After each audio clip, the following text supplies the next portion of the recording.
OK, nous commençons. Prochain enseignement. Entreprise missionnaire, aide missionnaire internationale. Aujourd'hui, j'ai ma Bible avec moi. Des fois, je fais mes enseignements, je n'ai pas de Bible avec moi. J'ai la Bible en moi, hein? Mais pas comme avoir toute la Bible, si on a besoin de certains versets. Et j'ai 4 enseignements dans un, aujourd'hui encore. Mais nous allons regarder aussi dans Marc. Marc 4. Marc 4, 19. OK, je suis rendu là. OK. Mais commençons ici. L'ennemi utilise de nombreux moyens pour diviser le corps du Christ, l'Église notamment, les fausses doctrines, les fausses interprétations erronées, les interprétations erronées et la mauvaise interprétation de la parole de vérité. Aussi, oui, le diable est un ennemi, mais l'incrédulité, la croyance erronée, l'ignorance, la maladie, la pauvreté, le péché et la faiblesse le sont aussi, pour n'en citer que quelques-uns. Si la maladie, la pauvreté, l'inquiétude ou la faiblesse vous accablent, regardez-vous attentivement dans le miroir pour voir si vous portez l'armure complète de Dieu. Il y a fort à parler que non. Et le dernier ici, si vous n'apprenez pas à prédire votre avenir à la lumière de la parole et de la promesse de Dieu, le diable le fera par des paroles et des promesses de découragement et de destruction. Alors, commençons avec Marc 4.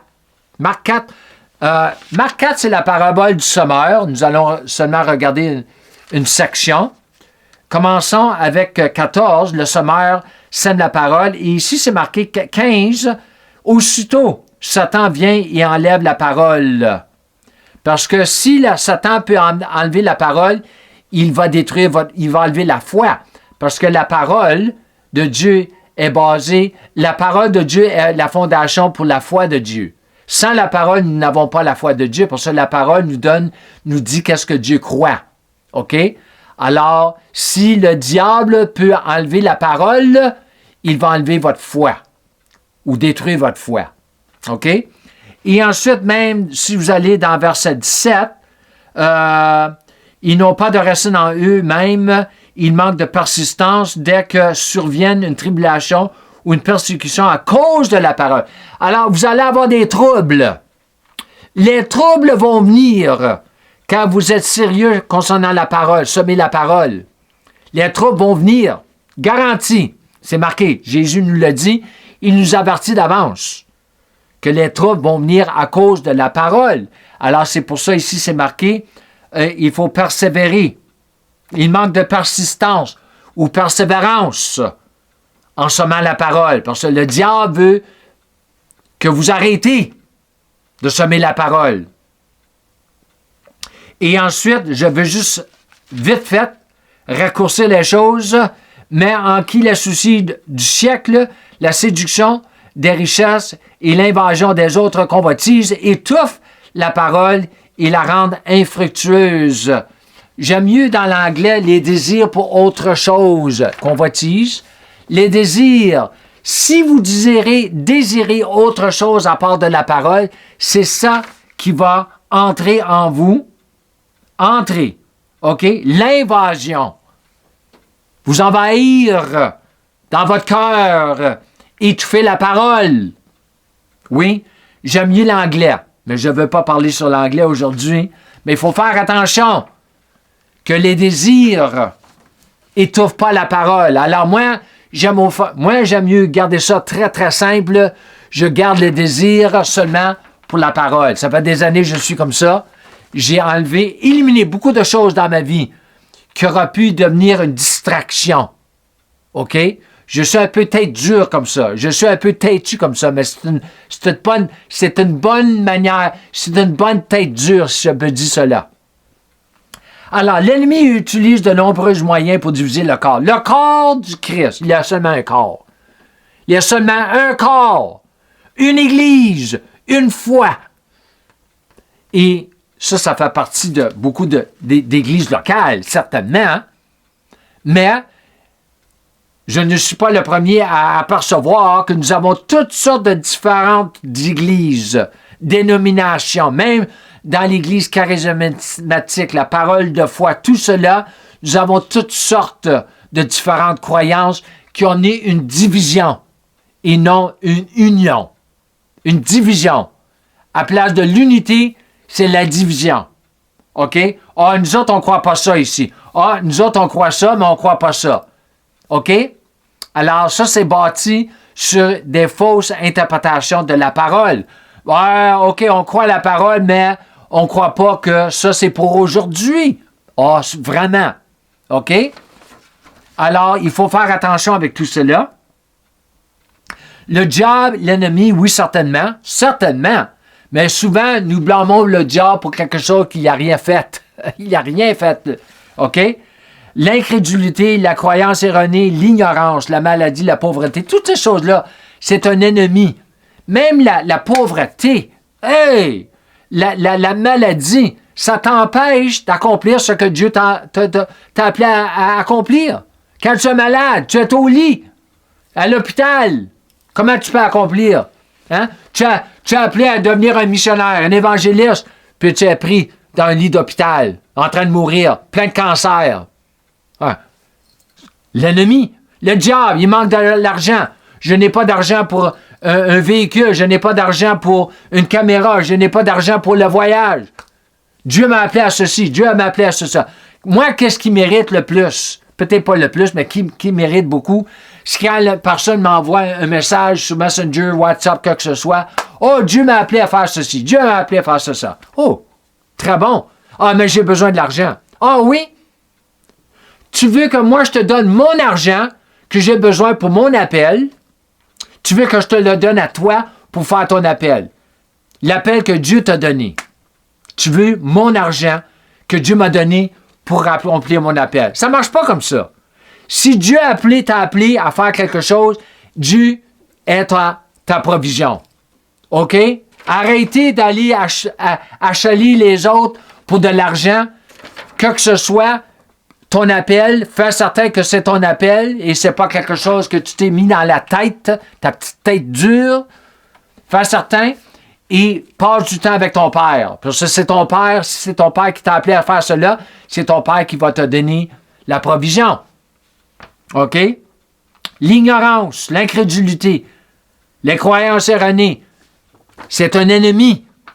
Quand tu ne crois pas à ce que Dieu croit, c'est un ennemi. Ça t'empêche d'avancer. Ça t'empêche de marcher avec Dieu. Ça se peut-tu? Il faut croire ce que Dieu croit. OK? Dieu fonctionne, il travaille avec la foi. Pas n'importe quelle foi. La foi, sa foi. Qu'est-ce que Dieu croit? Et qu'est-ce que Dieu croit? C'est dans sa parole, mais sa parole bien interprétée. Bien interprétée. OK? La maladie, la pauvreté, l'inquiétude, la faiblesse, tout cela vous accable, rendez-vous attentivement, regardez-vous dans le miroir. L'armure de Dieu, la pleine armure de Dieu. Pas seulement l'armure, mais la pleine armure. C'est très clair dans la parole, c'est marqué 2 fois, la pleine armure de Dieu. Alors, l'armure de Dieu a différentes parties. OK? C'est non seulement des parties, c'est des épées, il y a toutes sortes de choses. OK? Alors, il faut faire certain que nous marchons dans la pleine armure. Il y a une raison pourquoi c'est marqué la pleine armure et non seulement juste l'armure de Dieu. OK? Il faut faire attention aux détails. Les détails, là, pour moi, là, des fois, il y en a, là, ils disent, oh Pierre, là, ces détails-là, c'est un peu, là. J'adore les détails, pourvu que c'est la vérité. OK? Et le dernier, si vous n'apprenez pas à prédire votre avenir à la lumière de la parole de Dieu, le diable le fera par des paroles et des promesses de découragement. Prophétisez votre parole, votre futur avec la parole de Dieu. Moi, j'ai commencé des années passées à déclarer la parole, devenir mon propre prophète d'après ce que Dieu me donne à prophétiser, appeler, dire, confesser, déclarer. OK? Parce que Dieu, premièrement, il faut semer la parole. Ses promesses. Il faut devenir convaincu, pleinement convaincu de ce que Dieu nous a appelés à être et à faire dans son royaume. Et les promesses que Dieu te donne, qui font partie de ton appel, il faut devenir pleinement convaincu, Romains 4, 21, que Dieu a le pouvoir d'accomplir, non seulement devenir pleinement convaincu que Dieu t'a donné cette parole-là, mais qu'il est capable, il a le pouvoir d'accomplir ce que Dieu vous a promis. Il nous a promis. C'est ça le contexte de Romains 4, commençant à verset 15, 16, 17 à la 21, concernant la promesse de Dieu à Abraham. C'est la même manière que les promesses de Dieu vont être mises en existence par notre foi. C'est très clair, je ne veux pas toucher sur cela. Je veux garder ça sur le sujet que je partage aujourd'hui. Alors, il faut apprendre à déclarer, prophétiser la parole de Dieu selon ce que Dieu nous donne. Pas n'importe quoi, pas commencer à dire des affaires que Dieu t'a jamais à faire, Dieu t'a jamais appelé à faire ou à être. Commencer à déclarer, tu es un apôtre, et Dieu dit, qu'est-ce qu'il fait? Qu'est-ce qu'il fait? Je ne lui ai pas appelé à devenir un apôtre. Il est évangéliste. Il est un enseignant. Il est un berger, que ce soit. Il y a toutes sortes de dons. Dans 1 Corinthiens 12, les dons de l'esprit. OK? Nous avons beaucoup qui s'appellent des apôtres, des prophètes. Il y en a qui sont des vrais apôtres, des vrais prophètes, mais ils n'ont pas maturé dans leurs dons. Ça, c'est un autre problème. Je ne veux pas toucher sur cela. Mais il faut faire certain que les choses que nous croyons, les choses que nous voulons croire, les choses que nous voulons voir dans notre vie, c'est d'après la volonté de Dieu. Très, très, très important. C'est pour ça que Dieu nous a donné la prière dans Colossiens 1, concernant être rempli de la connaissance de sa volonté. Sa volonté. OK? C'est très important. Moi, c'est une des premières choses que le Seigneur m'a donné après que j'ai été sauvé, cette prière-là. J'ai commencé à la prier. Éventuellement, pas tout de suite, mais éventuellement, les choses ont commencé à changer en moi. J'ai commencé à avoir des désirs pour la réforme, les désirs pour les apôtres. J'étais vraiment attiré à l'apostolique, mais aussi aux apôtres. J'ai commencé vraiment à attirer aux fausses doctrines, pas parce que j'aimais les fausses doctrines, mais j'ai commencé à trouver des choses dans l'Église qui étaient faux. Alors, c'est des dons que Dieu avait mis en moi et j'ai fallu commencer à les reconnaître, mais aussi à les développer. Ça, c'est très important. Ça fait partie du discipulat, ça fait partie de votre sanctification. Alors, il faut faire attention avec tout cela. Alors, je vous laisse avec tout cela. Alors, c'est un peu bref, mais il y a beaucoup à digérer. Alors, je vous remercie encore pour votre temps. Et comme je finis toujours mes enseignements, je vous encourage de marcher dans la plénitude de votre filiation, en apprenant à marcher dans la plénitude de la foi de Dieu, de la grâce de Dieu et de la foi de Dieu. Shalom et Amen.